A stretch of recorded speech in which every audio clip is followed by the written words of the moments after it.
Bom, vamos lá, pessoal. Na aula de hoje, certo? Nós vamos continuar vendo algumas forças, né? Não sei se vocês lembram, mas na aula passada a gente vimos a força peso, a força elástica e a força normal, certo? Na aula de hoje a gente vai ver a força de tensão na corda, depois vamos ver a força de atrito e depois a terceira lei, tudo bem? Deixa eu só ajeitar aqui a lousa.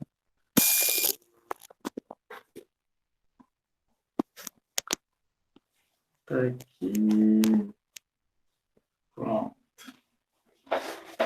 Vamos lá, certo? Sim, nós estamos vendo as leis de Newton, certo? Já vimos a primeira lei, a lei da inércia, né? O corpo vai permanecer ou parado ou com velocidade constante, né? Se não houver nenhuma força resultante agindo nele, certo? Claro, para não ter nenhuma força resultante agindo nele, ele teria que ter, por exemplo, para ele ter essa velocidade constante, né? Ele teria que estar no espaço, né? Porque, geralmente, aqui, por que os objetos não têm velocidade constante? Porque tem uma força agindo neles, tem a força de atrito, né? Que é o que a gente vai estudar na aula de hoje, certo? Vamos estudar a força de atrito, né? Mas caso não houvesse, se aqui fosse uma mesa de gelo, por exemplo, quase não tem atrito, aí a gente ia ver o pincel andando com velocidade constante. Se eu jogasse ele, a gente ia ver o pincel andando com velocidade constante. Tá bem? Vimos a segunda lei, que é o princípio fundamental da dinâmica, né? Que é a lei que a gente usa para achar a aceleração, certo? Força é igual a massa vezes a aceleração, certo? E vimos também, e aí vimos a força-peso, né? Só relembrar. Força-peso é a força com que a Terra está a gente, certo? Essa força a gente calcula como sendo a massa vezes a aceleração da gravidade, certo? Da aceleração da gravidade a gente usa sempre aproximadamente 10 metros por segundo ao quadrado, tudo bem? Vimos a força normal, que é a força que impede que um corpo entre dentro do outro, né? Dentro da superfície, certo? Então, esses pincéis não estão entrando aqui na mesa. Por quê? Porque a mesa não está deixando eles entrar, está fazendo uma força para cima, né? Eles não entrar aqui na mesa, certo? Então, a força normal não tem uma fórmula para você calcular ela, mas geralmente a gente usa a própria lei de Newton para calcular ela, tudo bem? E a força elástica, certo? Força elástica, que a gente viu que a força elástica a gente calcula como sendo menos Kx, certo? Mas, dependendo da situação, a gente só precisa usar imóvel. Se você precisar só usar imóvel, você vai usar como sendo a força igual a Kx. Bem? Aí, esse menos você pode tirar, tá ok? Vamos lá, e aí, continuando vendo algumas forças que a gente precisa ver, certo? Agora a gente vai ver a força normal, certo? O que é a força normal? Vou fazer aqui em vermelho. Esse vermelho está mais escuro. Pô, força normal não, força normal a gente já viu, né? Força de tração na corda, certo? A força de tração, certo? Vamos botar assim, em um fio,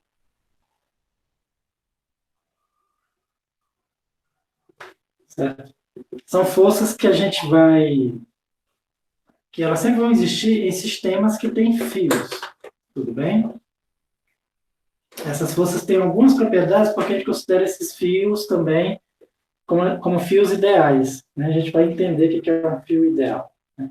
Mas, basicamente, vamos supor que você amarrou aqui, tem um nó aqui, e uma corda presa em um objeto. E você vai puxar esse objeto através dessa corda. Tudo bem? E aí o que acontece? A força de tração, certo? A gente considera esse fio como sendo um fio ideal, né? E, portanto, a gente diz que o fio vai transmitir a força sem perda nenhuma. Tudo bem? Então, vamos supor que você faça aqui uma força F no fio. Tudo bem? Você está puxando o fio com a força F, certo? Essa força, né, vai ser transmitida aqui para a caixa, né, como uma força de tração, certo? A gente chama de força T, certo? Você está fazendo a força sobre o fio. E o fio está fazendo uma força sobre esse caixote aqui. Veja que isso aqui seja um caixote, certo? Então, essa força de tração, né, sobre o caixote, ok? A gente chama ela de tração, né? Que é exatamente que é a força que o fio faz nos objetos, tudo bem? Basicamente, essa é a definição de tração, a força que o fio faz nos objetos. Então, quando a gente considera um fio ideal, certo? Ideal, então a gente diz que o fio transmite essa força perfeitamente, ou seja, a força de tração vai ser igual à força que você aplica, certo? O que seria um fio ideal? Né? Um fio ideal é um fio que tem uma massa desprezível. Tudo bem? É um fio que tem massa desprezível. Certo? Ou seja, ele tem uma massa muito menor do que dos objetos envolvidos. Né? Então, se for um fiozinho de nylon, certo? Um fio de nylon, vamos supor que essa caixa aqui pese uns 10 quilos.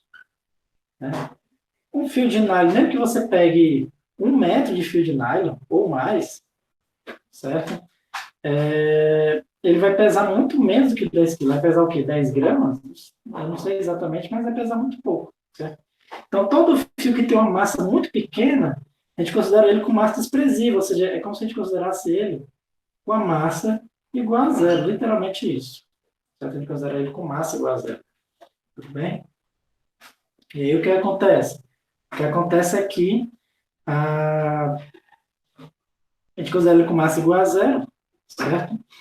E aí ele consegue transmitir perfeitamente qualquer força que é aplicada nele, certo? A força que ele aplica de um lado, ele vai aplicar do outro, certo? Então isso é a atração, né? A força que um fio faz, certo? E essa força que um fio faz, a gente sempre considera como sendo um fio semi-ideal, tudo bem? E aí, então vai ser a mesma força nos dois lados, tá ok? Isso se for um fio desprezível, né? De massa desprezível. Agora, tipo assim, você botasse aquelas cordas de navio, você já viu aquelas cordas de navio? As bichas dessa grossura aqui, né? As bichas é uma grossura gigantesca, né? Então, aquelas cordas ali você não pode considerar como sendo um fio ideal, se você estiver puxando uma caixa de 10 quilos, né?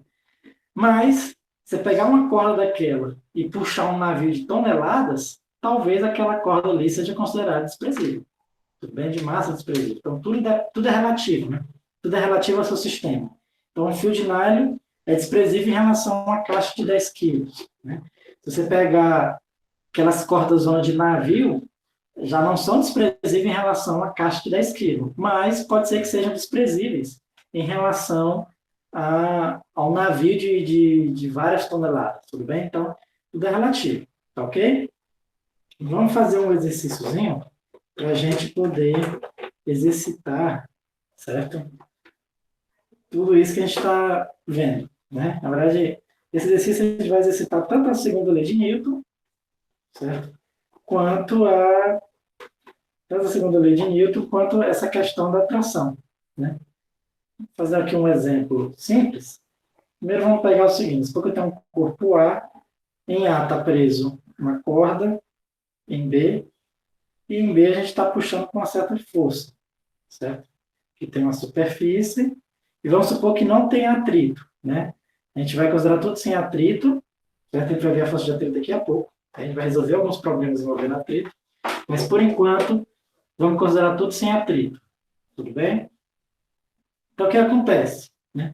Eu quero saber, ele diz que a massa de A é de 2 kg, que a massa de B é de 3 kg, ele diz que a força é de 10 newtons, e ele quer saber qual é a aceleração do sistema. Tudo bem? Então, acontece o seguinte, sempre quando você tem esse tipo de problema, sempre, a primeira coisa que você tem que fazer é colocar todas as forças que estão agindo no corpo. Todas, certo? Todas.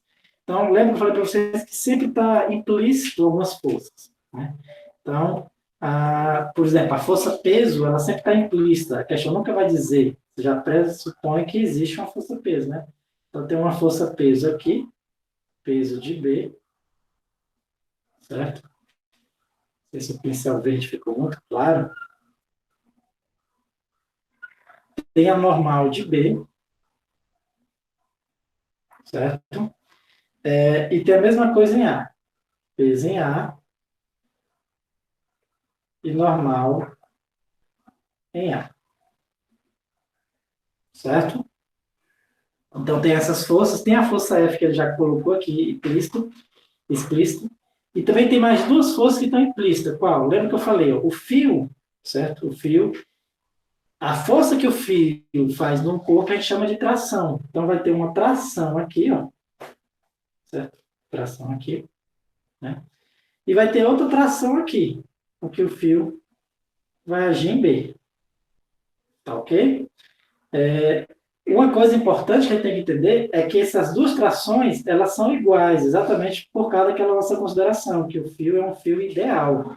Então, ou seja, a força que ele transmite vai ser a mesma nos dois lados, certo? Então, pronto, agora, sabendo de tudo isso, certo? Agora a gente vai calcular a aceleração, né? Outro detalhe também é que a gente entender que a aceleração dos dois corpos vão ser iguais também, né? Por quê? Porque a gente pressupõe também que esse fio não estica, certo?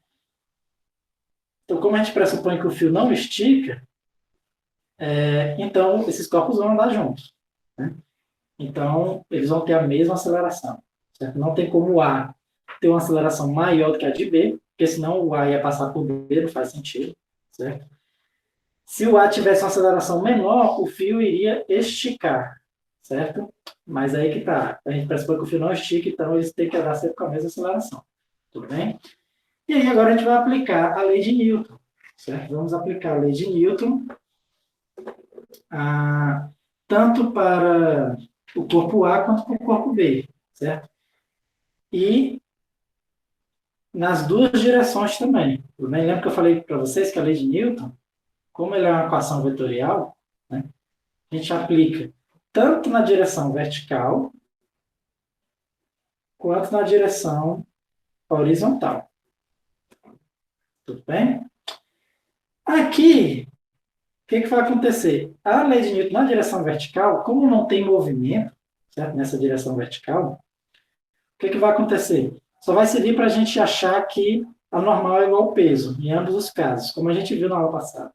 Certo? Eu aplicar a lei de Newton aqui na direção vertical. Tudo bem? Então, nesse caso, como ele não pediu força normal, nem faz sentido a gente usar. Certo? Então, vamos usar só a lei de Newton horizontal. Né? Então, vamos usar aqui primeiro para o corpo B. Né?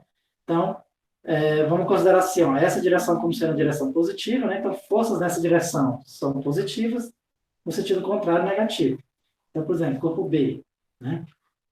Corpo B vai ficar a força resultante, que vai ser a força menos a tração, certo? Menos porque essa tração está contrária aqui ao sentido positivo, vai ser igual a massa de B vezes a aceleração de B, que é o que eu quero achar, certo?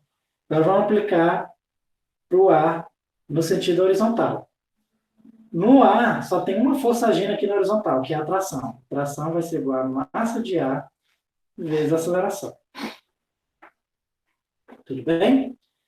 Aqui é a lei de Newton aplicado tanto para A quanto para B, né? Aqui foi em B, aqui foi em A, certo? Lembrando que a aceleração deles é a mesma, certo? Essa tração é a mesma e essa força ele me deu, que é 10 newtons, certo? Então, eu posso substituir tudo, né? E faço um sistemazinho, ó. Minha força é 10 newtons, certo? A tração, eu não sei, certo? Inclusive, vamos supor que seja o item B, né? O item A ele quer a aceleração, o item B ele quer a tração, certo? Então, beleza. Massa de B é 3 vezes A. Aí agora vamos para esse aqui, ó. Então, tração vai ser igual a massa de A, que é 2 vezes A. Então, sabe que a gente tem esse sistemazinho aqui, ó. Certo? Então, vocês vão lembrar da matemática, esse aqui é um sistema linear de duas variáveis e duas equações. Certo? E aí você pode resolver da forma que você quiser, da forma que você achar mais fácil. A forma mais fácil aqui, sem sombra de dúvida, é eu somar as duas equações. Porque quando eu somar, fica o lado direito com o lado direito, lado esquerdo com o lado esquerdo, com o lado direito com o lado direito, né? Aqui vai ficar 10 menos t mais t, certo? Só que esse menos t mais t eu posso cortar, né? Então, eu vou fazer isso exatamente para eliminar o t. Né? E aqui vai ficar 3a mais 2a, que dá 5a. Aí eu acho que 10 é igual a 5a, né? Resolvo aí e vou ter que o a vai ser 2 metros por segundo ao quadrado.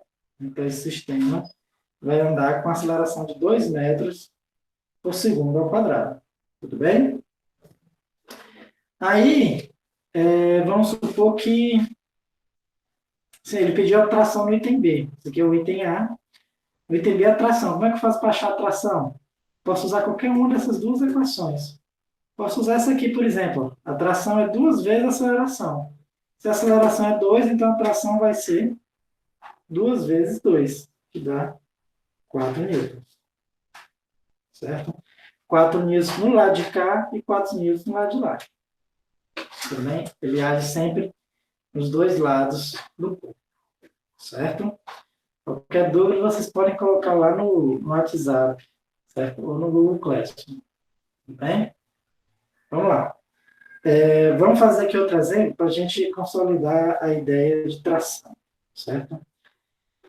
Esse exemplo aqui foi simples, certo? Mas, na verdade, a principal utilidade de fios, né, de cordas, é você poder mudar a direção da força que você está fazendo, certo?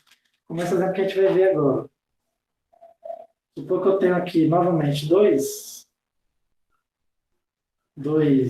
objetos, certo? Um A, está preso um fio, esse fio passa por uma roldana e vai aqui em direção ao objeto B.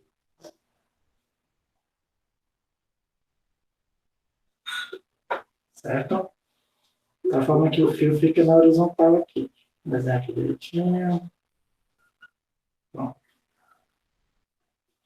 Tá aqui. Certo? Ele disse que a massa de A, vamos botar aqui 5 quilos. A massa de B é 1 quilo só. Ele diz, e é isso, eu só preciso falar isso. Certo? E ele quer saber o seguinte, no item a aceleração do sistema, no item B, a tração no fio. Certo? Então, a gente resolve aqui basicamente do mesmo jeito. Então, a primeira coisa que a gente faz sempre é aquela ideia. A primeira coisa que a gente faz é colocar todas as forças que estão agindo. Então, aqui está agindo o peso de B, certo? Está agindo a tração aqui, certo? A tração. Está agindo a mesma tração aqui, certo? A mesma tração que o fio faz. Tudo bem? Está agindo o peso de A e está agindo a força normal. Certo? Então, fica o seguinte. Agora, depois que a gente colocou todas as forças, né, observe que não tem normal em B, porque o B está pendurado, né? O B não está pegando em nenhuma superfície, então não tem normal em B. Mas o peso tem nos dois, como sempre, né? O peso vai ter em todos os corpos. E observe o que aconteceu com a tração, né? A tração, observe que enquanto que uma está apontando para cima, a outra está apontando para o lado direito, certo? E aí o que acontece é o seguinte, o que vai acontecer é que apesar de elas terem direções diferentes, elas têm o mesmo módulo, o mesmo princípio, que a gente pressupõe que o fio é um fio ideal. Certo? A gente pressupõe que o fio é um fio ideal, com massa expressiva, então ele transmite a força com a mesma intensidade. Certo? Nesse caso, a gente tem que exigir que tanto o fio seja um fio ideal, quanto essa roldana seja uma roldana ideal também. Certo? Uma roldana ideal, certo? Sem atrito. O que seria uma roldana ideal? Seria uma roldana com a massa desprezível também, certo? Na realidade, o certo seria um momento de inércia desprezível, certo? Um momento de inércia desprezível. Mas, geralmente, um corpo que tem uma massa desprezível, ele também tem um momento de inércia desprezível, certo? Geralmente. Não é sempre, mas geralmente, certo? Então, a gente pode pensar uma roldana também, do mesmo princípio que um fio desprezível, um fio ideal. Ele tem uma massa muito menor do que os corpos que estão envolvidos aqui no sistema. Tudo bem? Então, vamos lá. Aqui, novamente, a gente vai aplicar a lei de Newton, certo? Aos dois corpos, e sempre lembrando que você aplica a lei de Newton a uma dada direção, certo? Então, pode aplicar aqui na direção horizontal e vertical no A, horizontal e vertical no B, certo? Nesse caso aqui, certo? No A, a gente não precisa aplicar na vertical, né? Por quê? Porque ele não tem movimento, não tem aceleração. Então, a lei de Newton aqui nessa direção só vai me dizer que a normal é igual ao peso de A, certo? A normal em A é igual ao peso de A. Só que aqui está, isso não vai ajudar em nada para resolver o problema.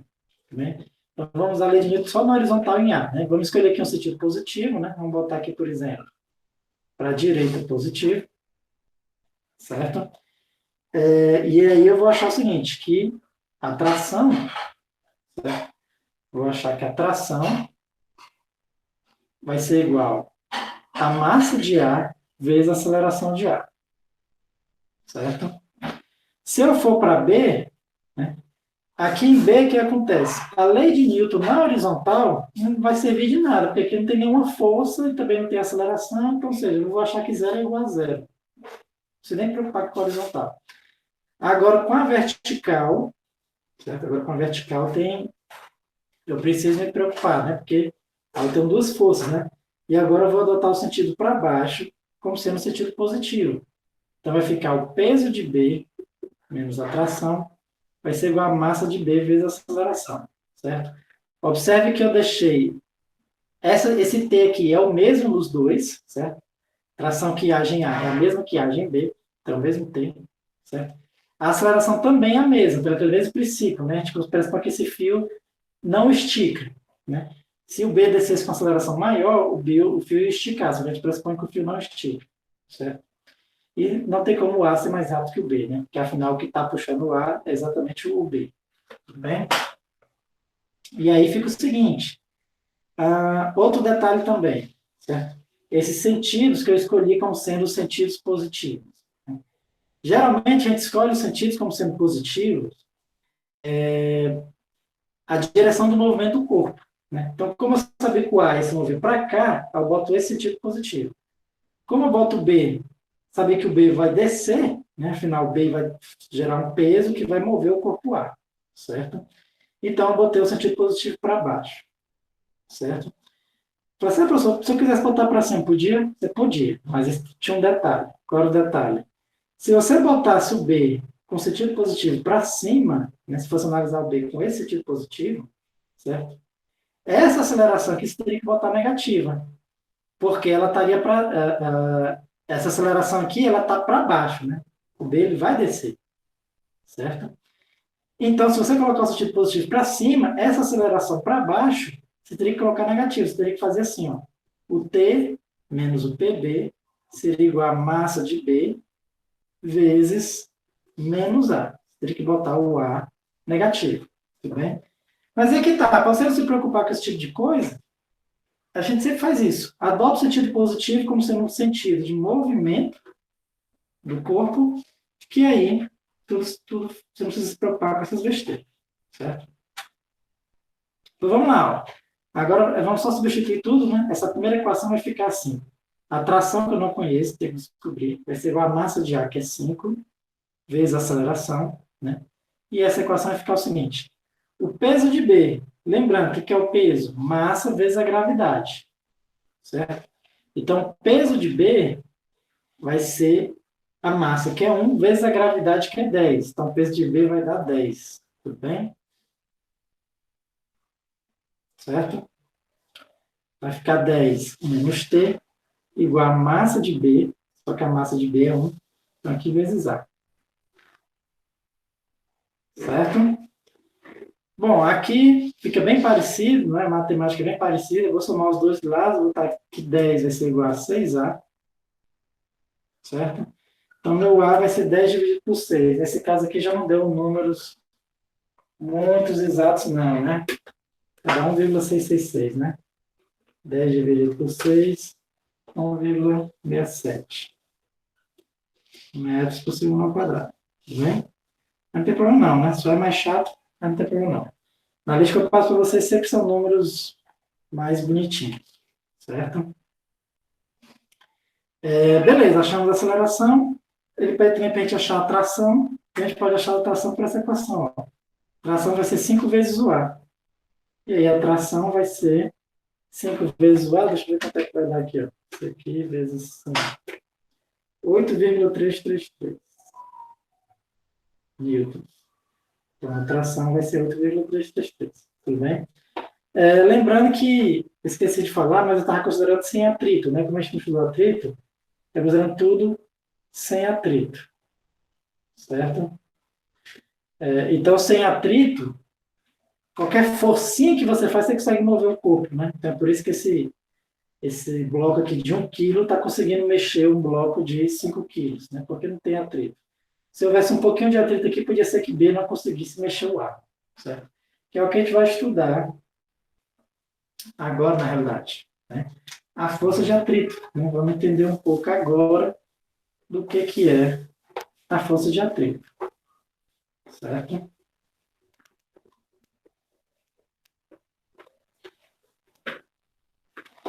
Então, vamos lá. A força de atrito, pessoal, você já deve ter imaginado aí, né? A força de atrito, você já deve conhecer, com certeza. Né? Na verdade, é graças à força de atrito que a gente anda. Tudo bem? Sem a força de atrito, a gente não andaria, né? Nossos pés não iam conseguir, iam deslizar no chão, certo? É só você imaginar você tentando andar num chão todo no chão todo ensaboado, certo?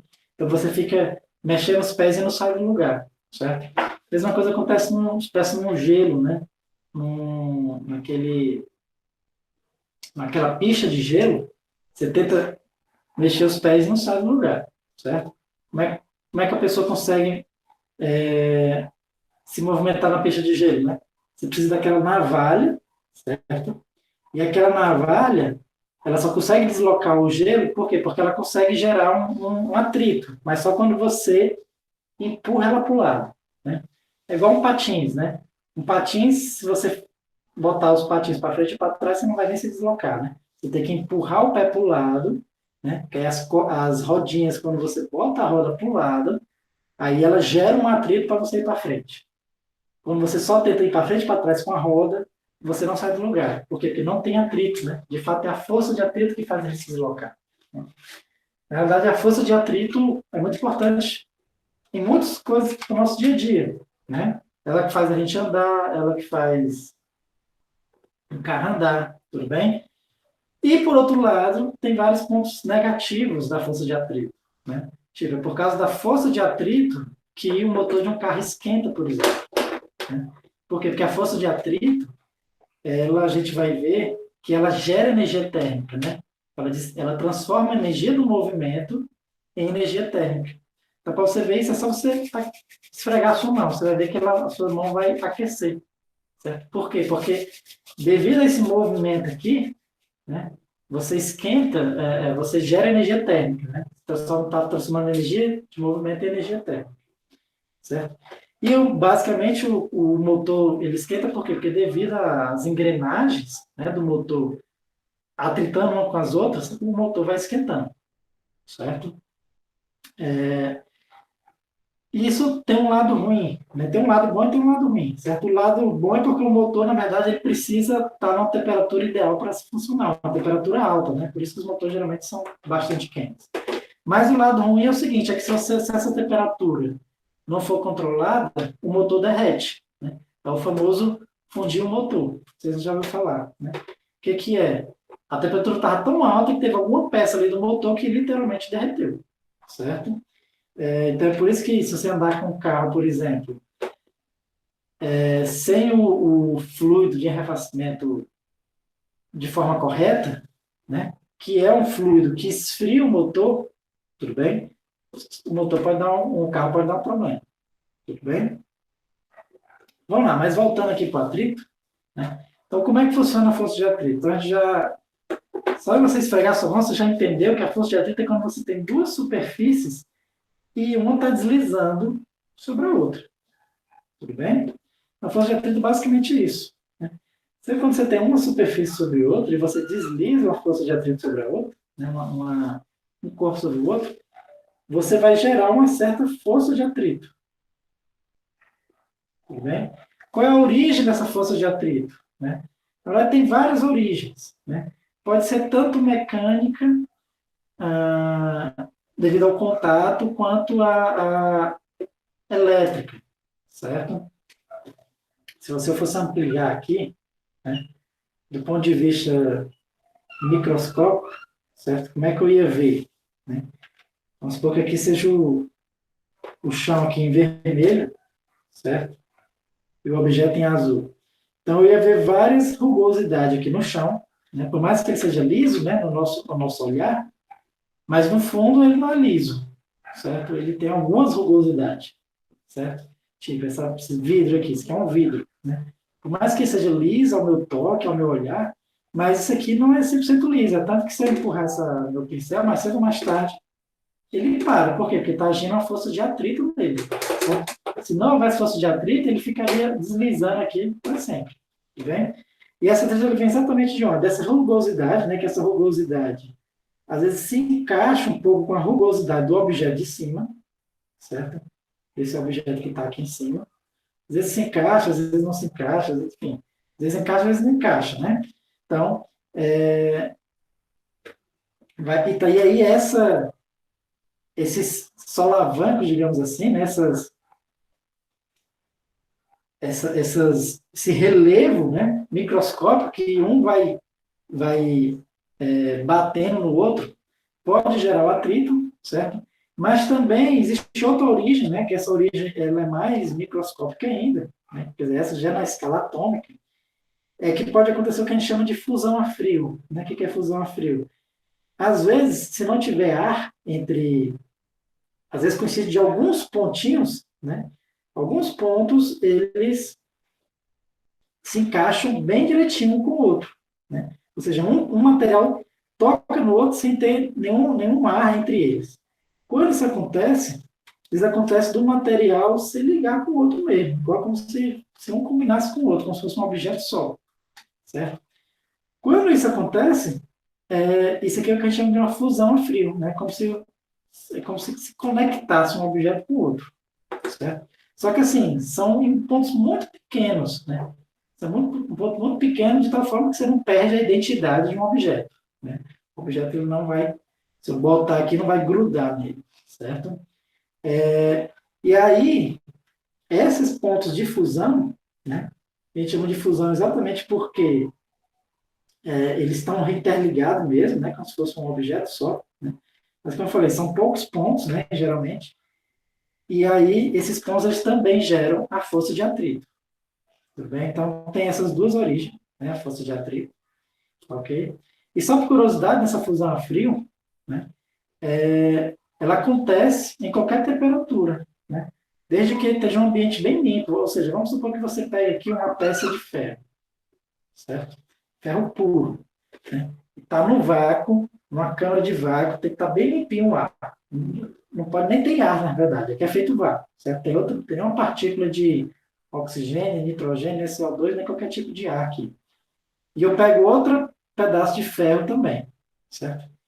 Se eu juntar esses dois pedaços de ferro, né, e suponha que eles sejam perfeitamente lisos. Aqui tem uma única camada de átomo de um lado e do outro. Se eu juntar, o que vai acontecer?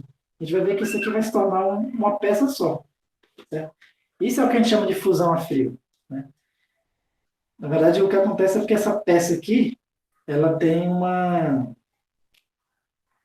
ela é mais estável energeticamente. Né? Ela tem uma energia menor do que elas separadas. Bem? Então, é por isso que elas se juntam. Né? Mas, como eu falei para vocês, isso aqui só vai acontecer se for um ferro 100% puro, né? E tiver feito um ar um vácuo perfeito aqui, certo? Você fala, professor, você está doido, porque às vezes eu pego um pedaço de ferro, pegar o outro, não junta, né? Mas não junta por quê?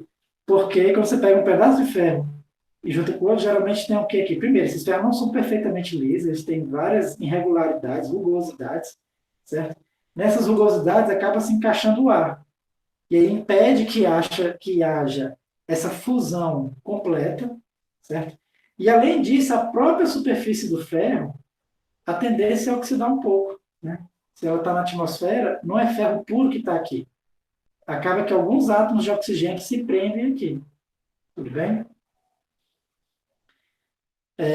Então, e por isso que a gente não consegue enxergar, né, a fusão a frio no nosso dia a dia, porque teria que ser um material 100% puro, certo? E um vácuo 100% perfeito. Então, isso é difícil de conseguir até em laboratório, quanto mais no nosso dia a dia. Certo? Mas acontece em pequenos pontos, em poucos pontos acontece, e é isso que gera o atrito. Tudo bem? Bom, essa é a origem da força de atrito. Só para a gente entender, né, é uma origem eletromagnética, como eu falei, toda força deriva de uma daquelas quatro forças que eu falei, né?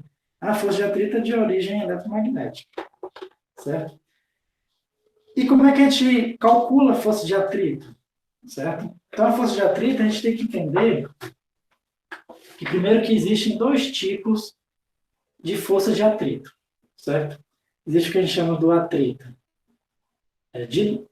dinâmico ou cinético, certo? Deixa eu ver como é que o livro chama, que eu vou usar o mesmo nome que o livro usa. Porque cada autor usa um nome diferente, certo? Ou dinâmico ou cinético. O livro usa atrito dinâmico. Então, vamos usar dinâmico também, certo? Tem o atrito dinâmico e o atrito estático, certo? Vamos entender um pouco a diferença entre eles. O atrito estático, certo? Então, a força de atrito, pessoal, ela tem essas duas formas, né? Que elas estão agindo. Vamos entender por quê. Para entender, deixa eu pegar, por exemplo, um livro, certo? Tem aqui um livro, esse livro aqui, certo? Deixa eu botar outro livro em cima para ele ficar um pouco mais pesado. Botar esse livro aqui em cima, pegar outro livro para ele ficar mais pesado ainda. Pronto. Certo? Então, o que acontece? O atrito estático, como o nome já está dizendo, né, ele vai agir em um sistema que está estático. Por exemplo, se eu fizer uma forçazinha aqui nesse livro, se eu fizer só uma força pequena, ele não está se mexendo, certo? Ele está parado, certo? O que está acontecendo aqui? O que está acontecendo é que, vou desenhar esse livro aqui tudo sendo uma coisa só, certo? Porque se isso é uma coisa só, eu estou fazendo uma força, certo? Só que essa força eu não estou conseguindo colocar os livros em movimento. Por quê? Porque aparece uma força de atrito, certo? E essa força de atrito cancela a força que eu estou fazendo. E aí essa força que é pequena, né? Estou fazendo uma força pequena, não estou conseguindo botar os livros em movimento, certo? Então essa força aqui, o atrito estático, ela sempre vai cancelar, certo? Ela sempre vai cancelar a força que eu estou fazendo. Então, enquanto o corpo está parado, estático, a força de atrito, certo? Ela sempre ela vai ser oposta à força que eu estou fazendo, certo? E vai ser igual em módulo. Por quê? Porque ela vai cancelar, certo, a força que eu estou fazendo. Por isso que o corpo fica estático, fica parado. Tudo bem? Sendo que a força de atrito estático tem um valor máximo dela. Eu estou fazendo aqui uma força pequena. Se eu for aumentando a força aos poucos, se eu for aumentando, ó, vai ter uma hora que eu consigo botar os livros em movimento, certo? Então, seja, a força de atrito estático, ela tem um valor máximo para ela, certo? Tem um valor máximo para ela. Vamos chamar aqui, ó. Deixa eu ver como é que o livro chama, para usar as mesmas letras, né, para não confundir. Ele não chama de nada. Ele não chama de porra nenhuma, né? Então, vamos chamar aqui de força de atrito máximo, que é a força de atrito estático máximo. Tem um valor máximo para ela, certo? Quando você consegue ultrapassar esse valor máximo, aí você bota o corpo em movimento. Né? É igual quando você está tentando empurrar um armário. Né? Você empurra um armário pesado, você faz uma força, você não consegue mover ele. Aí você vai aumentando a força, vai aumentando, aí tem hora que você consegue mexer ele. Certo? Então, e aí, como é que a gente... Como é que é essa força de atrito estático máximo? Né? Então, assim, primeiro, ela depende do quanto uma superfície está pressionada contra a outra. Certo? Eu dei o exemplo do armário pesado. Por que um armário pesado tem um atrito maior do que um armário levezinho? Né? Porque tem muita gente que tira todas as coisas de dentro do armário para poder empurrar ele. Né? Porque é o seguinte, porque a força de atrito ela depende da normal. Quanto maior a normal, maior a força de atrito. E o que acontece? O que acontece é que quanto maior a normal, mais uma superfície está pressionada contra a outra. Né? Então, quanto mais objeto você está ali no armário, mais os pés do armário estão pressionados contra o chão. E aí o que acontece é que o atrito aumenta. Né? Quando isso acontece isso, o que acontece? Aumenta aqueles pontozinhos de fusão, certo? De fusão a frio. Né? Então, é por isso que quanto maior a normal, maior é a força de atrito, tudo bem? Agora, observe que eu falei a normal, não falei a força-peso, né? Na grande maioria das vezes, a normal, ela vai ser igual à força-peso. Então, é por isso que a gente tem essa sensação que o atrito, ele depende de quanto mais pesado for o corpo, maior o atrito, né? Então, como eu falei, isso é verdade em muitos exemplos, em corpos que estão sobre superfícies horizontais, né? Mas nem sempre é verdade. Por quê? Porque o que depende é da normal, né? Tipo, a minha mão, essas minhas duas mãos aqui, elas têm um atrito entre elas. Eu estou raçando a mão aqui, ó, uma com a outra, existe um atrito entre elas. Mas esse atrito não vai depender da força-peso entre elas. Certo? Por quê? Porque a normal que um está fazendo com a outra não está em função da força-peso. Né? Esses blocos, esses livros, sim. Esses livros aqui, ó, quanto mais pesado, maior força de atrito. Por isso que eu botei vários livros, né? Para aumentar o peso e eu não conseguir empurrar facilmente esse livro aqui. Tudo bem? Então, o que acontece? Mas já a minha mão, né, o peso não está influenciando nada. Por quê? Porque a minha mão ela está aqui na vertical. Certo? Então, o que influencia é a força que eu estou fazendo um contra a outra, que vai gerar uma normal, certo? Que é o que gera a força de atrito. Tudo bem? Então, depende da força normal de uma superfície está sendo pressionada contra a outra. E depende também das superfícies, né? A gente sabe que tipo, que o atrito do meu dedo no vidro é uma coisa, o atrito do meu dedo no plástico aqui, nessa plastificação do livro, é outra, certo? Então, essa dependência da superfície, ela entra através de um coeficiente, que a gente chama de coeficiente de atrito estático, certo? Coeficiente de atrito estático, né? Que ele vai depender de superfície para superfície, tudo bem? Então, quanto mais áspera a superfície, né, maior esse coeficiente de atrito. Né? Então, o asfalto, por exemplo, ele tem um alto coeficiente de atrito estático. Né? O asfalto com a borracha, certo? Depende das duas superfícies. Né? O asfalto com a borracha dá um coeficiente de atrito estático. Se fosse o asfalto, outra coisa com a madeira, tem uma carroça com um pneu de madeira lá, né, com a roda de madeira, aliás, nem pneu, uma roda de madeira, o coeficiente de atrito já é outro, certo? Mas o coeficiente de atrito estático máximo, ele depende da superfície, certo? E lembrando, né, é o valor máximo dele, é aquela história que eu falei. Né? Se você fizer só uma força pequenininha, o atrito estático não vai ser essa calça que calculou, não. O atrito estático vai ser só para cancelar a força que você está fazendo, certo? E essa formulazinha vai servir para quê? Para a gente saber o máximo que o atrito estático máximo consegue segurar, certo? E ele vai conseguir segurar até um determinado valor. Quando chegar nesse valor, ó, eu consigo, se eu fizer uma força maior que esse valor, eu consigo empurrar, certo? Na hora que você conseguir empurrar o, o objeto que você está tentando empurrar, né? Aí começa a agir o que a gente chama do atrito, o atrito dinâmico.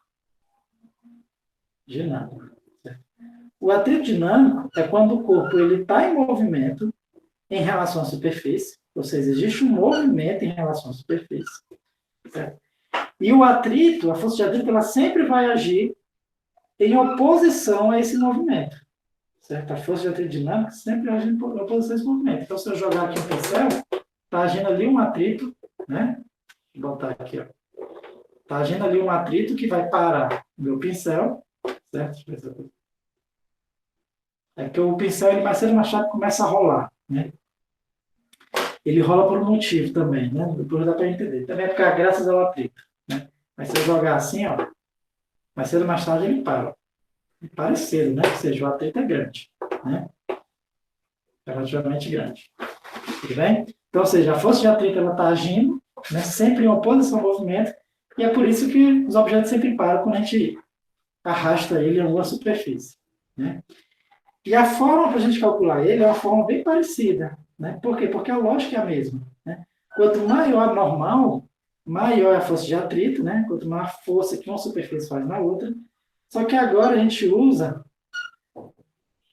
aqui também um μ, sendo que a gente chama agora de um coeficiente de atrito dinâmico, certo? Coeficiente de atrito dinâmico. Esse U aqui, certo, pessoal, é uma letra grega, não sei se vocês conhecem. É uma letra grega que é o μ, né? É um μ, certo? É uma letra grega. É um U com essa perna aqui do lado esquerdo maior, certo? Aqui é o coeficiente de atrito estático e o dinâmico. Você fala assim, professor, mas a fórmula é a mesma. Por que faz essa diferença? Né? Então, a diferença vem principalmente por quê? Porque essa aqui, de fato, você calcula a força de atrito através dessa fórmula, certo?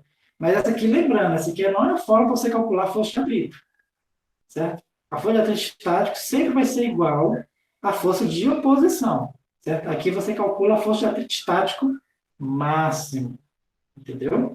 Então, essa é uma diferença, né? Essa diferença conceitual. Outra diferença também é porque, geralmente, o coeficiente de atrito dinâmico ele é menor que o coeficiente de atrito estático. O que isso significa dizer? Significa dizer que o atrito, quando um objeto está em movimento, ele é menor do que quando o objeto está parado. Certo? Então, é tipo um armário, né? Você começa a empurrar um armário, para você pôr o armário em movimento, você precisa fazer muita força. Depois que ele entra em movimento, você não precisa fazer tanta força, você pode fazer só uma força menor do que você fez para botar em movimento, que você consegue deixar ele em movimento, certo? Então, ou seja, o atrito dinâmico, certo? Ele é menor, certo? Do que o atrito estático, tudo bem? E isso tem consequências muito importantes, por exemplo, para a frenagem de um carro, né?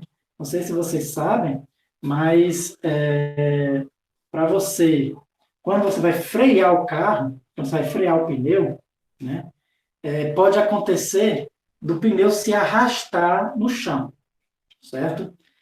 No movimento normal do carro, o pneu não se arrasta no chão, certo? No movimento normal do carro, ao mesmo tempo em que o pneu vai indo para frente, ele vai rodando. Então, o pneu ele não se arrasta no chão, ele rola, né? É igual esse pincel aqui, ó, ele vai rolando, né? Ele vai rolando, ele não se arrasta, né? Não há um arrasto assim, certo? Ele vai rolando, né? É um rolamento, um movimento de rolamento, a gente chama exatamente isso. Então, o pneu não se arrasta no chão. Como o pneu não se arrasta no chão, certo? Não tem um atrito dinâmico, tem um atrito estático, certo? O que faz o carro se movimentar, por incrível que pareça, não é um atrito dinâmico, é um atrito estático. Você pode falar, mas professor, você acabou de falar, está aqui, ó, está escrito, você acabou de falar que quando o objeto estiver em movimento, em relação à superfície, que vai agir no dinâmico, e só falou agora que no carro está agindo no atrito estático, né? Mas, como eu falei, no carro é um pouco diferente. Por quê? Porque no carro, o que está em contato com o chão são as rodas. E as rodas, elas estão rolando, elas não estão se arrastando. É como esse pincel aqui, ó. Ele está rolando na minha mão, certo? Eu não estou arrastando ele na minha mão, certo? Ele está rolando aqui, tudo bem? Ele não está se arrastando. Aqui não está agindo atrito dinâmico, ele está agindo atrito estático. Estaria agindo no atrito dinâmico se eu fizesse isso aqui, ó, arrastando o pincel na minha mão. Aí aqui, ó, está agindo o atrito dinâmico, tudo bem? E o que é que isso tem a ver? né? Que tem a ver o seguinte, quando o pneu se arrasta, primeiro, você consegue saber claramente quando o pneu está se arrastando no chão. Porque a primeira coisa que você escuta é um barulho gigantesco, né? Então, geralmente, a força de atrito ela pode gerar esse barulho. Né? Ela gera esse barulho por causa de uma vibração que ela pode gerar nas superfícies. Certo? Então, seja aquela freada, né? A freada de pneu, aquele agudo, né? Aquilo ali, você só escuta aquele barulho quando o pneu está se arrastando no chão. E na hora que você escuta aquele barulho, significa dizer que o carro está freando com um atrito menor do que, do que se ele não tivesse aquele barulho. Né? Por quê? Porque na hora que está tendo aquele barulho, o pneu está se arrastando. E na hora que o pneu está se arrastando, passa a agir o atrito dinâmico, sendo que o atrito dinâmico é menor do que o estático. Certo? Então é por isso que, não sei se você já ouviu falar, antigamente o pessoal dizia, quando você vai frear de uma vez, você nunca segura o freio de uma vez. Você tem que ir apertando e soltando, né? O mais rápido possível, tentando vibrar, o mais rápido possível. Certo? Porque ele faz exatamente esse efeito. Né? Quando você faz isso, o pneu ele não se arrasta no chão. Ele sempre vai rolando e você consegue frear o carro mais rapidamente. Por quê? Porque está agindo no atrito estático. Né? Então, antigamente, só as pessoas que tinham esse conhecimento que fazia isso. Hoje em dia o carro faz isso automático, através do quê? Do freio ABS. Certo? Hoje o carro faz isso automático através do freio ABS. Tudo bem? E aí, basicamente o freio ABS é isso. Né? Ele vai freando e soltando o freio, que é para sempre agir o atrito estático. Porque o atrito estático ele é mais forte que o dinâmico. Né? Eu estava vendo, eu vi até um vídeo no YouTube, você pode até ver isso facilmente. Né? Um carro freando sem ABS e com ABS. Sem ABS, a aceleração é bem menor. Ele anda tipo 2 vezes mais do que com freio ABS. Certo? Dá para a gente fazer esse cálculo. Depois eu vou pegar os dados direitinho e a gente pode fazer esse cálculo, com ABS e sem ABS. Certo?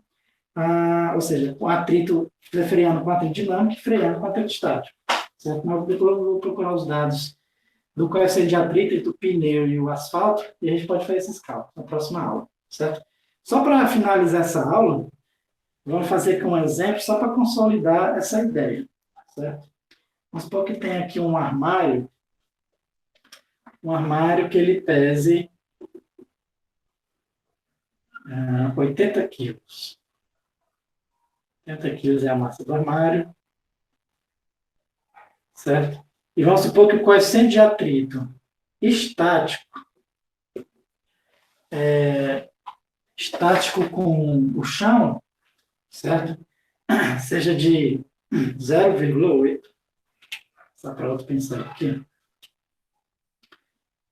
0,8 é o coeficiente de atrito. Certo? Lembrando que coeficiente de atrito eu esqueci de falar, mas ele não tem unidade, é só um número. Diferente da massa, que é a unidade aquilo. Coeficiente de atrito não tem unidade. Coeficiente de atrito estático. Coeficiente de atrito dinâmico. Vamos colocar aqui. Geralmente ele é menor, então vamos botar aqui de 0,7. Pronto, é isso. Aí ele quer saber o seguinte: quanto é a aceleração, certo? E aí você começa a aplicar uma força para tentar arrastar esse armário. Vou tentar arrastar esse armário, começa a aplicar uma força, certo? E ele quer saber quanto é a aceleração e a força agindo no corpo, a força de atrito, perdão, agindo no corpo. No item A, quando a sua força for, por exemplo, de 50 newtons, você vai fazer uma força de 50 newtons para tentar arrastar esse armário, certo? Só para a gente ter ideia, a força de 50 newtons é a força necessária para você levantar um peso de 5 quilos, certo? A força necessária para você levantar um peso de 5 quilos. Então, vamos lá. Então,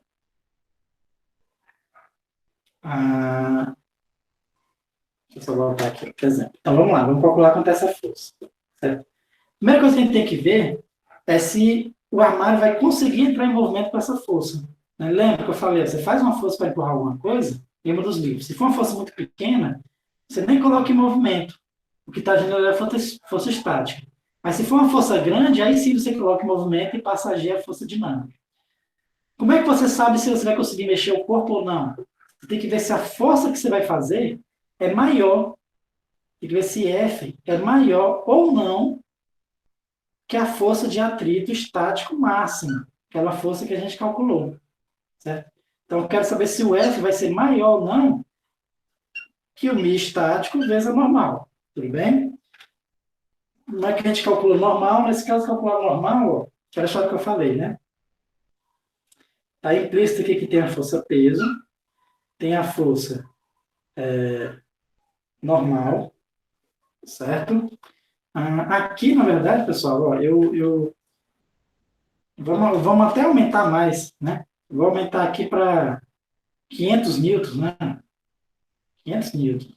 Ou seja, uma força necessária para você levantar 50 quilos, certo? E aí vamos ver se essa força ela realmente é maior do que o atrito estático máximo. Então, a força ela é maior do que o μ estático é 0,8, certo? A força normal ela vai ser igual ao peso, né? Se eu aplicar a lei de Newton aqui para a vertical, o que eu vou obter? Que se esse corpo ele não está se movimentando nem para cima e para baixo, né? Ele pode estar se movimentando para frente ou não, ou pode estar parado. Mas para cima e para baixo, com certeza ele está parado. Então, ou seja, é porque a força normal ela é igual ao peso, certo? É um cabo de guerra, né? O que está puxando para cima é igual ao que está puxando para baixo.